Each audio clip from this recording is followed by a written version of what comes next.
Today's video is sponsored by Conflict of Nations. More from them in a bit. I like making art. Here's a picture I drew of a frog. Here's a picture I drew of a dog. All of this is fun for me, you know? I guess. It gives my life meaning, which is why I don't like AI art. I know some people don't like AI art because it steals from artists. The robots are stealing the pictures and they're smushing them together or something like that. I don't care about that. See, I'm more concerned about how this thing makes everything that I do completely irrelevant. AI art threatens to do everything that I can do, but faster. My biggest fear in 2023 was that in the future, starving Indian children would learn how to use ChatGPT to write video essays. You know, they'd use the AIs to edit the videos together, and they'd use voice cloning tools to voice this stuff, to make them sound more American. With all of this technology, they,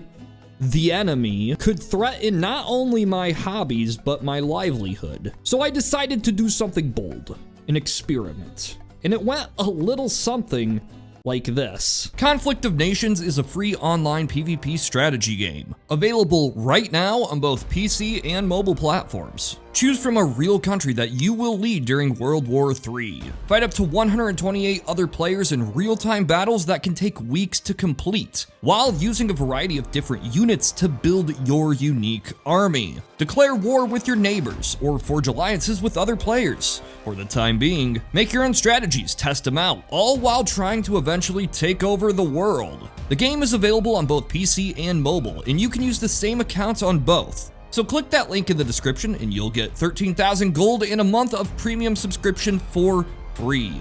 This offer only lasts 30 days, so don't wait. Okay, so yeah, here's the plan. I needed to see whether this AI stuff was actually progressing at an exponential rate. Is it getting that much better, that much faster?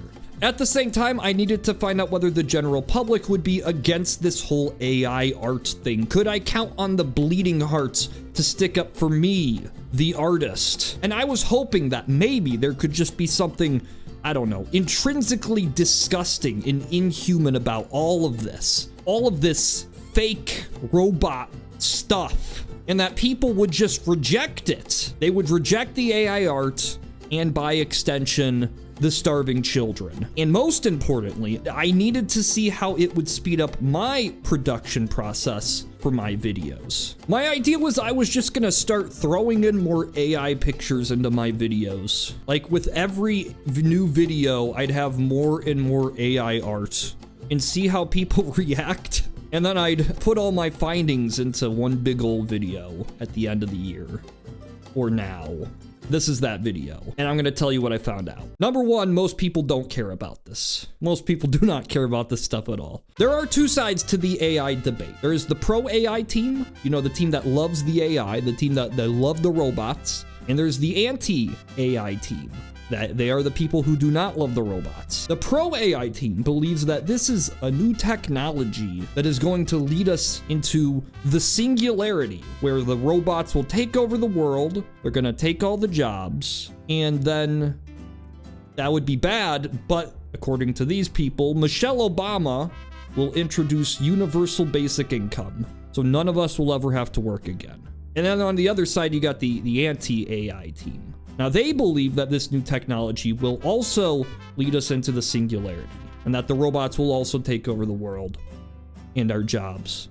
But the big difference here is they don't think that Michelle Obama will introduce universal basic income. I tried a few experiments where I asked people to pick which art was AI generated and which art was human made, and they couldn't tell the difference. Almost nobody could tell the difference. Just to mess with people, I tell them that the AI-generated art was made by humans, and then they would proceed to tell me all the reasons why this amazing masterpiece was clearly crafted by human hands with emotions and feelings. And then I'd show them something that was made by a real person, and I'd tell them that a robot made it. And then they would write out a paragraph describing to me all the reasons how they could clearly tell why this was generated by AI. The next thing I found out is that the technology was actually getting better. Early AI art looked like this. And by the time I made my first video on the subject, it was still pretty meh, you know? Like Spider-Man didn't have the right number of fingers. Sonic was... But over the next few videos, the next few weeks, the next few months, the technology was getting noticeably better. Kermit the Frog, close enough. Soon after this, image to video generation started to get more popular. You take a picture, you shove it in the AI, and a movie pops out. For example, remember that picture that I just showed you of Kermit the Frog? Imagine if it was moving. Wow. That's moving. Number 3, none of this mattered. Out of the amount of time it takes to make a video, like 75% of that time, that total time, is just me editing the video. Me getting the visuals, me drawing the pictures, me zooming in the camera. My fear was that if somebody could produce one of these videos with AI generated assets really quickly, I'd be in a lot of trouble. But it turns out AI is not as fast as I thought it would be. Yeah, you can make anything you want, you can get any picture you want, but you don't really need to in most cases. In almost any case, actually. For example, if I want to use Mickey Mouse in a video, under fair use law, I have quite a few options. I could go find an old animated clip of this stupid rat, throw him in, get like 30 seconds of usable footage from it. If I'm feeling extremely lazy, I could just find a PNG, slap it in, jiggle it around, Ken Burns effect, comedy gold. But ideally, I would just draw a picture of Mickey Mouse myself. Now this takes a while. I'm a bit of a perfectionist, so each Mickey Mouse drawing could take maybe 40, 50 seconds. So my goal in all of this was to see how much time the AI could cut down from these pre-established techniques. How much time could I save by using the machines? Turns out, none.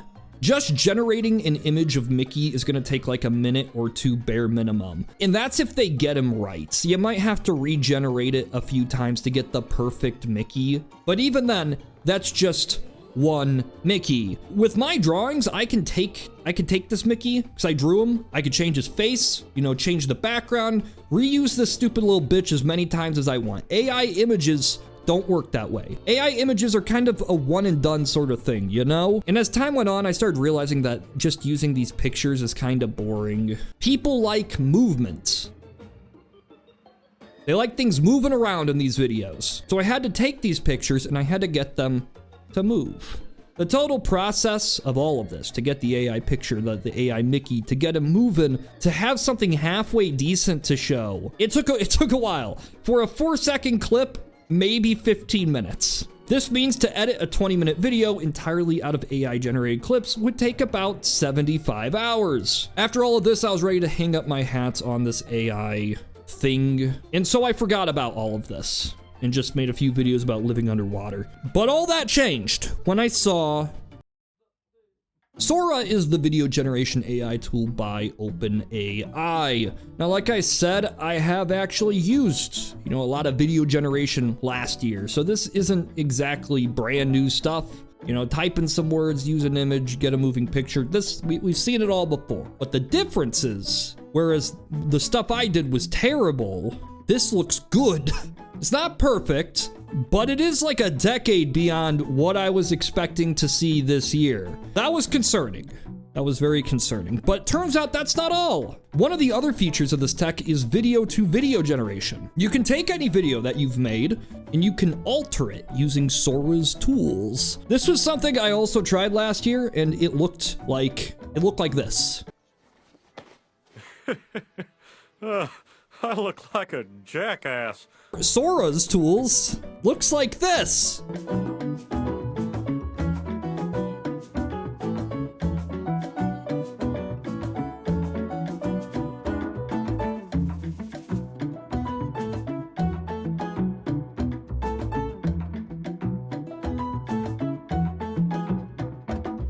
One of the big things I've always talked about why AI is not going to replace art anytime soon is an issue of control. When I make something in Blender, I have access to the X, the Y, the Z coordinates, the keyframes, the materials. I can perfect the timing. And AI simply doesn't give you these tools, so it's not all that useful in a lot of scenarios, especially beyond YouTube, where you need that level of perfection for a Hollywood movie, for a TV show. But looking at Sora, I start to realize it does have control. The video-to-video generation is showing that the AI can figure out what the road is, what the car is, what timing is. It has control. It just doesn't give the user access to any of these tools. It's showing an understanding of physics and cause and effect. Things that would normally require a game engine, but it's just doing it with visual data. It seems to suggest that the potential of this technology is a little bit more than a lot of us gave it credit.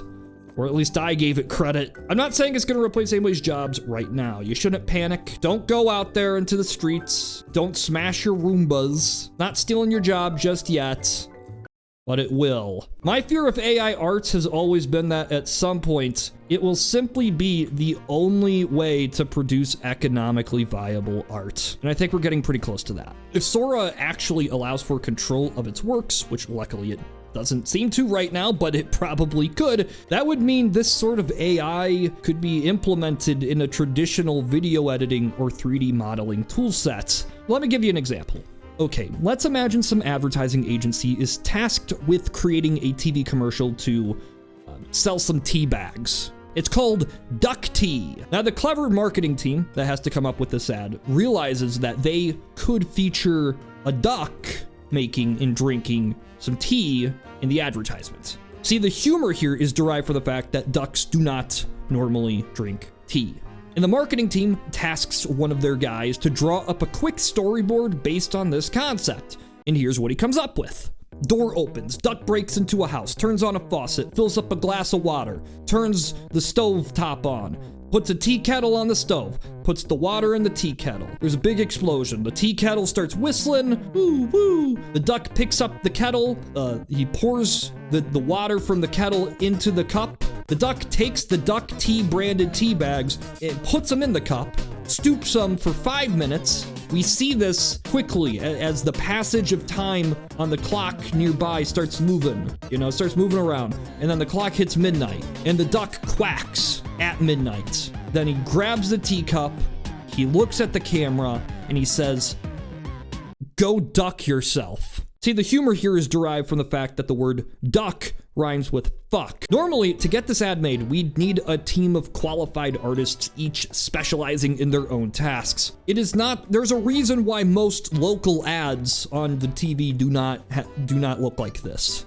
Because it's expensive. What if you could just take the storyboard that I just made, take the description that I told you about several seconds ago, take the audio of me saying, "Go duck yourself," and this concept art that I drew, you take all of that, you shove it into the AI, and it just comes up with the perfect 3D model based on the sketch. Comes up with the skeletal mesh, comes up with the animations. It infers details of the house based on your terrible drawings. It manages the camera angles, creates the light sources, gives you access to all the keyframing data and positions of each object within the scene. And with just a few tweaks, you'd have a finished product. You'd have, the ad would be done in like an hour or two. Something that would have taken weeks of planning and work, something that would have taken a full team, a long time to finish, would take one guy, one afternoon. Not even that. This is not good. I think we're pretty close to this stuff, or at least closer than I thought we were gonna be. And to be honest, I'm not expecting any poison pills or copyright law to save the day. You can't currently copyright any AI generated work, but what I just described, like a duck teabag ad, that might start to count as significant human input, where copyright might be something they might be able to copyright that. And even if they couldn't, who cares? It's just an ad for tea. It would save so much money and time, but cost a lot of jobs. I don't think people realize how much it costs to make animations and like commission drawings. If I commissioned an actual artist to make this picture, it would probably cost me more than this video you're watching will make in ad revenue. Now imagine applying this mindset, all these cost-saving measures across the entire competitive industry of art, an industry where outsourcing to other countries is already commonplace to save a few bucks. It's gonna be rough. Look, I had some hopes there for a little bit that maybe we could avoid this AI fate for like another few decades. We can't. So, with that said, please don't take my job, Indian child. Once again, huge thanks to Conflict of Nations for sponsoring this video. The free online PvP strategy game allows you to play the way you want to while trying to take control of the world during WW3. So click that link in the description and get 13,000 gold and a month of premium subscription for free. And remember, this offer only lasts for 30 days, so do it now.